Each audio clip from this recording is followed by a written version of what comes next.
Oi pessoas, eu sou a Bru e hoje vamos começar um pouquinho diferente, tá? O caso é tão absurdo que eu não consegui nem formular uma introdução para começar o vídeo, então eu vou pedir para que vocês já curtem logo no início para me ajudar, se inscreva no canal caso não seja inscrito e ativa o sininho de notificação para não perder mais nenhum vídeo. Ah, e se você não me acompanha nas outras redes, já corre que por lá temos vídeos curtos todos os dias.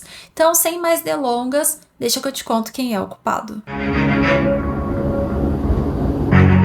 Dominique Pellicotte e a sua esposa Gisele tinham uma vida aparentemente tranquila. Eles estavam casados há mais de 50 anos e eram vistos pela sociedade como um casal comum, um exemplo de estabilidade.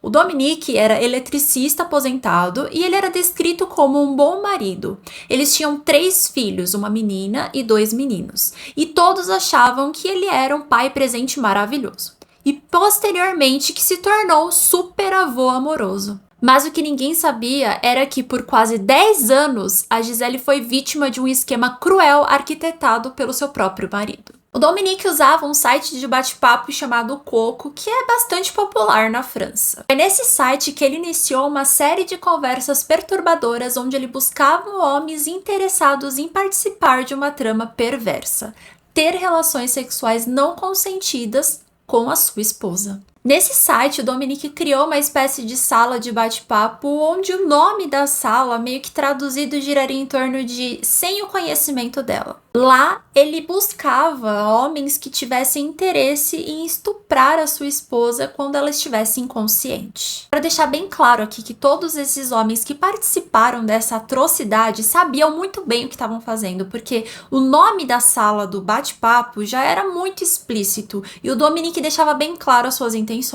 O método dele era meticulosamente planejado e consistia em ele drogar regularmente a Gisele com ansiolíticos. Sempre colocava as drogas na sua comida ou na bebida e esses medicamentos faziam com que a Gisele ficasse inconsciente. Assim, ele permitia com que homens que ele havia já conversado previamente fossem até a sua casa estuprá-la. Esse esquema durou aproximadamente de 2011 a 2020 e o Dominique conseguiu fazer com que ao longo desses anos, pelo menos 92 homens participassem dessa atrocidade, desse absurdo, que foi o abuso contra a Gisele. Desses 92, 72 foram identificados. E desses 72, 51 atualmente estão sendo julgados.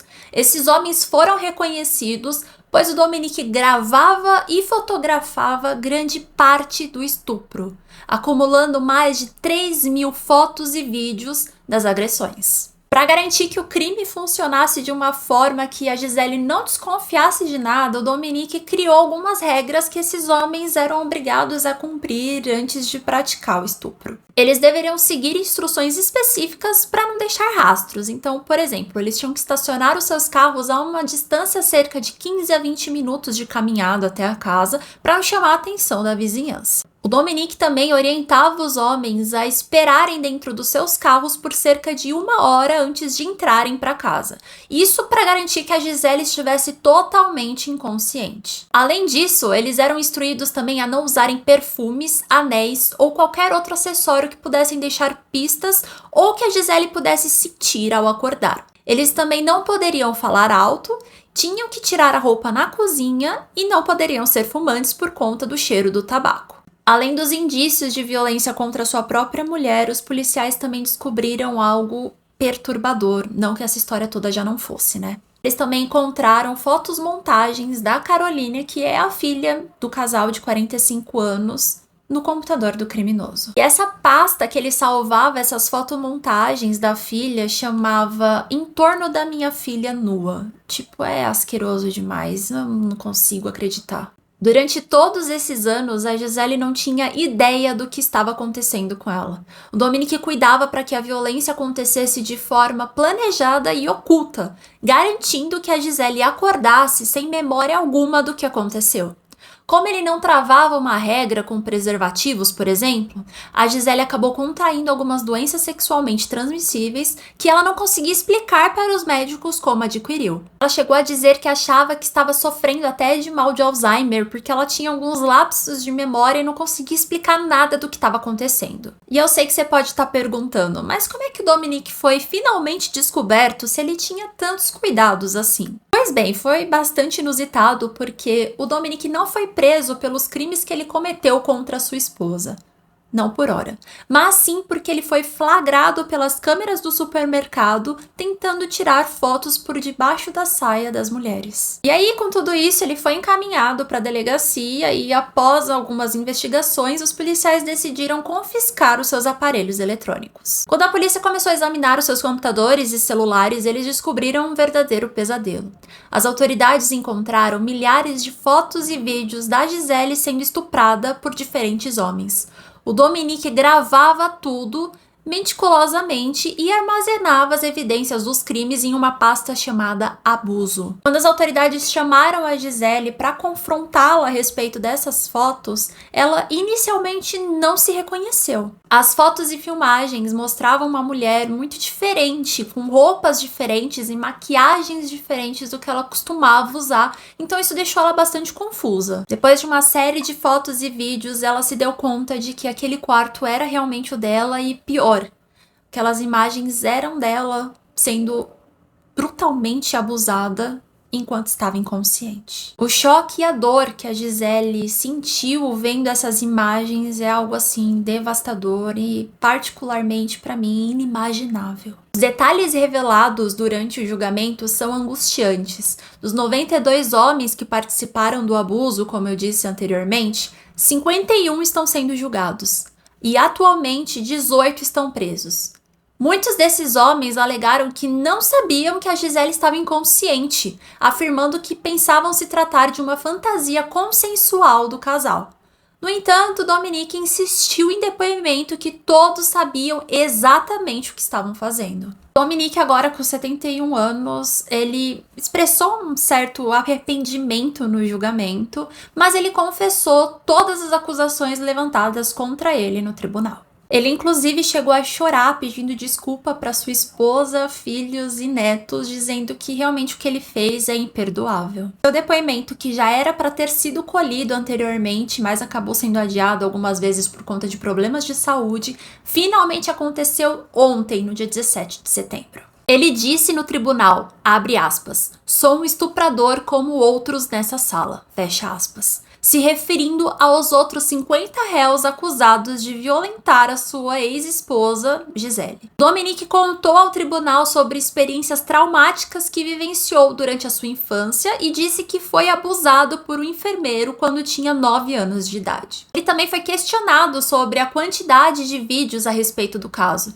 Estes que foram fundamentais para que os investigadores conseguissem encontrar e localizar os 50 homens que agora também são acusados de estupro.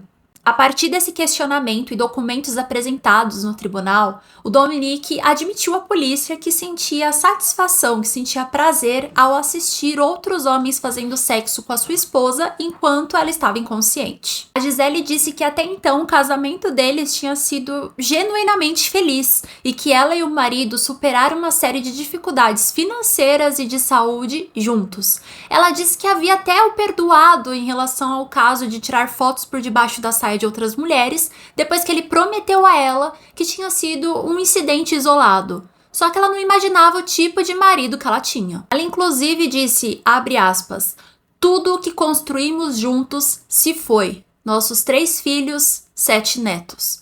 Costumávamos ser um casal ideal e eu só queria desaparecer. Mas eu tive que dizer aos meus filhos que o pai deles estava preso. Pedi ao meu genro que ficasse ao lado da minha filha quando contei a ela que o pai dela tinha me estuprado e feito com que eu fosse estuprada por outros homens. Fecha aspas. Outro ponto impactante é que na França, as vítimas de crimes sexuais elas têm o direito de manter a sua identidade em segredo durante o julgamento. Porém, a Gisele recusou essa proteção e ela decidiu tornar o caso público. Ela realmente queria que o seu nome fosse revelado e que a sua história, por mais dolorosa que seja, fosse contada para o mundo. Isso é um extremo ato de coragem, de resistência, e a Gisele queria que isso tudo viesse à tona para que ela pudesse ter o nome simbolizado a uma luta contra esse tipo de violência. O trauma vivido por Gisele é incalculável. Ela foi apunhalada pelo homem que confiava cegamente e viveu por quase 50 anos, sem nunca imaginar que ele fosse capaz de algo tão monstruoso. Durante o julgamento, ela e seus filhos deram depoimentos dolorosos, revelando o impacto devastador desse crime em suas vidas. Ela também expressou seu desejo de alertar sobre os perigos da chamada submissão química, em que as pessoas são drogadas sem o seu conhecimento para serem abusadas. Ela disse, abre aspas, estou falando em nome de todas as mulheres que foram drogadas sem saber.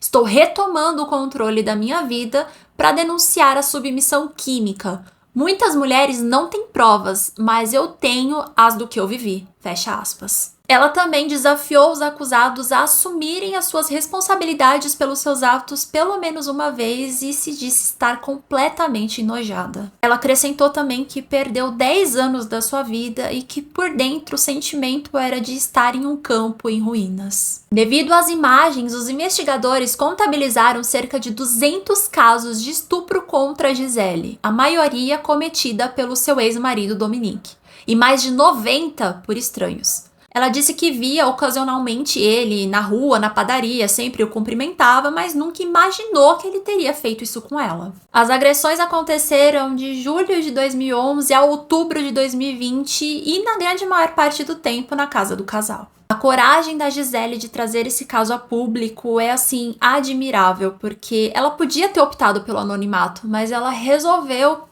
tornar público para dar voz não só a ela, mas a todas as mulheres que sofrem de violência sexual. Esse caso é um dos mais perturbadores dos últimos tempos e ele nos faz refletir sobre a vulnerabilidade das vítimas de violência doméstica e sexual, especialmente quando o agressor é alguém de confiança.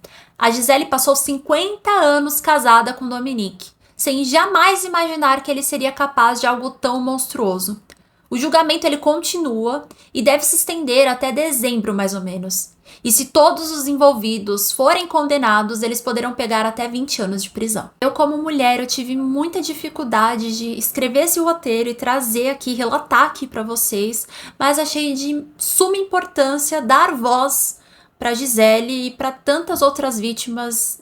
Muito necessário a gente falar sobre esse assunto. O ato dela de trazer a público e contar sobre o que aconteceu para encorajar que outras mulheres que vivenciou algo parecido também tenham a força de contar é muito nobre. E a dor que ela deve estar sentindo é indescritível, então já deixo aqui toda a minha solidariedade a ela e a todas as mulheres que passam por coisas similares. Eu realmente não tenho muito o que dizer, então vou ficando por aqui. Até o próximo vídeo. Tchau, tchau.